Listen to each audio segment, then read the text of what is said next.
Hello, my name is James Julian, product specialist for wireless tools here at Copco. In this video, I'd like to introduce our new socket selector, the Selector 6. It is available in two different models, a mobile version and a stationary version.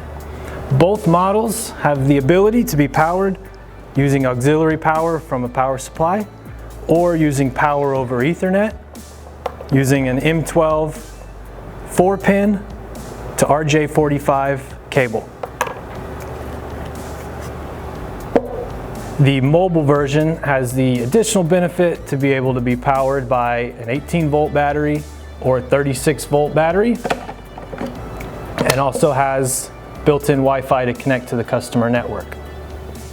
Another great feature of the Selector 6 is the ability to daisy chain up to 32 selectors together, allowing you to use one power source and one connection. What you'll do is connect from your Ethernet out port a daisy chain cable to the Ethernet in of your next selector, and you can do that so on and so forth until you've filled all 32 slots. I hope this video series has been helpful and informative. If you have any other questions, please reach out to your Copco representative.